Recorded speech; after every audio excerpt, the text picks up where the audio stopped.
Hello, this is Nitin Dahad with the Times. I'm here with Mitesh Agarwal, who's the founder and CEO of Positron AI and the Arm Everywhere conference. Mitesh, hello, how are you? Thank you, Nitin. Thanks for having me, and I'm doing very good.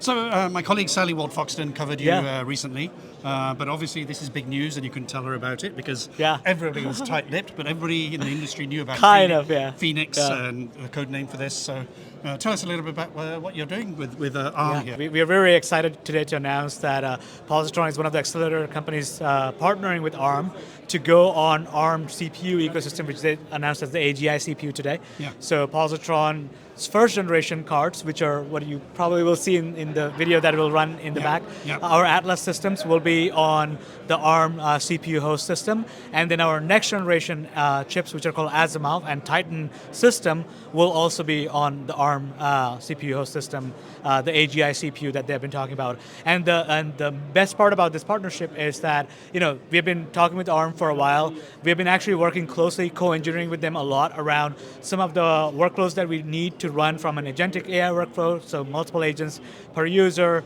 very large language models, and then especially where Positron is innovating, which is on the memory side of things, huge amounts of memory capacity and and bandwidth, and how to really pair that with the CPU ecosystem.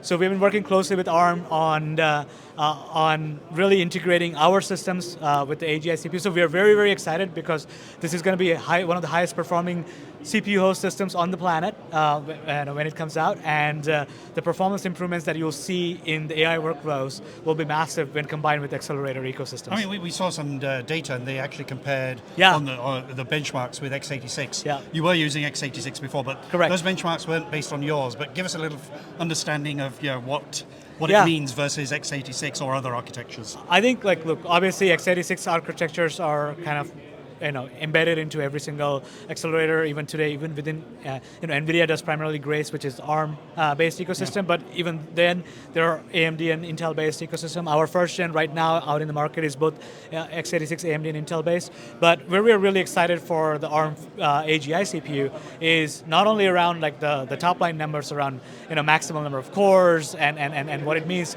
but also the amount of PCI lanes, which means great amount of more bandwidth, more data flow for us, which is very, very critical, which is one of the key bottlenecks in the AI ecosystem. So that is very, very important. So when we are comparing that to what is in the x86 pipeline, we saw that as to be one of the most attractive parts for us.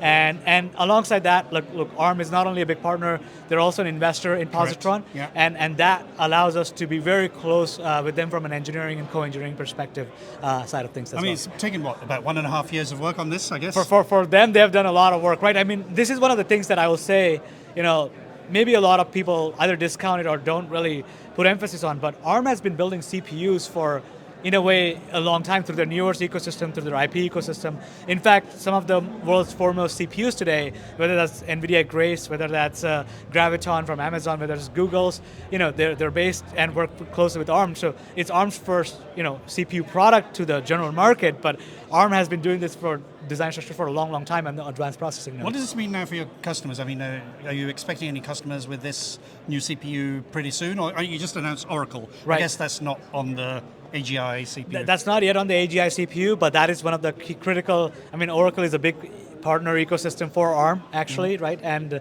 so, one of the key next steps for us, and why we are doing even our first generation card that has been around for almost a year on the Arm ecosystem, is because there is customer demand for the Arm. They want to test, in a way, almost it becomes like a big production testing setup for the Arm CPU alongside an accelerator, and us offering that really allows us to go into the market. So Oracle is going to be one of the customers that we're going to be really targeting, but alongside that, a lot of the applications, as we are seeing in this current discourse, is how CPUs are becoming great again, or CPUs are becoming prominent again, and a lot of people are going to be testing that using our system. So that's where we're. One of the things in the presentations this morning is just the orchestration between CPU and accelerator. The accelerator, and I think at GTC we heard that as well from Jensen. So I think there's the fact that NVIDIA realization now in amongst the powers in the industry that you need everything to work together. The fact, I'll just give by example, the fact that NVIDIA is offering Vera CPU as a platform in itself, I don't know what bigger validation there is to say that you not only need the accelerators, but you need the host systems to actually orchestrate a lot of the things, and it goes even beyond orchestration. I mean, there's obviously, in terms of like to sound too buzzy, but it is kind of true. It's like every agent will have its own CPU, well, and every human will have many agents, or every enterprise will have hundreds or thousands of agents, right? So think about, whether you think about it as a per CPU, vCPU, however you think about it, the amount of workloads and the amount of computation that will be required to not just run and be the accelerator to run the intelligence, but to orchestrate that intelligence, it's going to be so massive. I think I've been talking about orchestration for a few years, so it's good that it's coming out in public. But the other thing I think, what are the challenges for you now as a company for Positron AI? I know part of it is supply chain. You mentioned memory earlier. Yeah. I think look, the cliched answer and the true answer is the supply chain. I mean, all of us are live facing it. With Positron, I will highlight that one of the key advantages that we have is we are not using CoWoS or HBM ecosystem stack. So, if you think about the HBM CoWoS stack, it's like you have NVIDIA, TPU, AMD, Meta, Microsoft, all of them in that line, right? We completely bypass that. So for us, I think we are very hopeful, and what we're seeing already from our vendors and supply chain ecosystem is we have the allocation. Obviously, the pricing fluctuation is going to be a critical story as well because of the supply chain constraints. But that is one of the things. Interestingly enough, people always ask us about demand, and look, obviously, proof is in the pudding. Positron has to prove out our architecture, our next generation product, and keep on always proving it out that it's a relevant product in the market. But if we do have a relevant product in the market, the demand is there. People want oligopoly options in the market. They do want something that works. We are air cooled as a system, right? So that allows you to the differences between liquid cooled and air cooled. Yeah, exactly. So it allows you to go into different types of modalities, right? Obviously, and from an architectural perspective, we are very good at decode. So it allows us to be really good at video gen applications and so on. So that really drives kind of the crawl, walk, run approach. I mean, we're a young company, we're a small company. We have to first find niches into how we can grow into it, and that's the thing. So while demand, we have to figure out, that's a challenge in itself, but it's actually very exciting to be in this ecosystem right now from that perspective. I just feel the excitement and the buzz here anyway. But talking of that now, small company, what's next for Positron AI? I mean, what's the big landmark or milestone next for you next? I think look, investment, customers, what? We recently announced a couple of months ago our Series B, so that has happened now.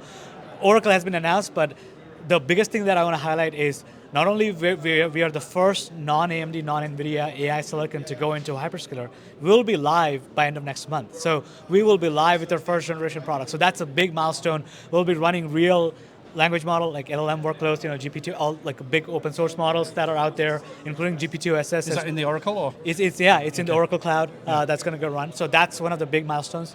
Obviously, we're for our second generation product called Asimov, we are targeting tape out end of this year. So in Q4 of this year, right? So that's going to be another big inflection point for the company as we continue to grow. There's a lot of market interest in exploring how one of the key things for Asimov for us that's going to go alongside the Arm Arm AGI CPU ecosystem is the amount of memory capacity per chip that we have. Really going to open up some of the very large models, very cache-heavy workloads like CodeGen. So we have to prove out our simulation and emulations for those in this year. So that's going to be a big inflection point for us. So those are the big things that we are really focused on. We're a small team, but we're very focused on this. And obviously, this is kind of what we live for, right? And as technologists, we are really focused on building these things. So. Well, Mitesh, I wish you luck. Thank you very much for the Thank you so much for having me. I really appreciate it. Thank you. Pleasure. Thank you so much.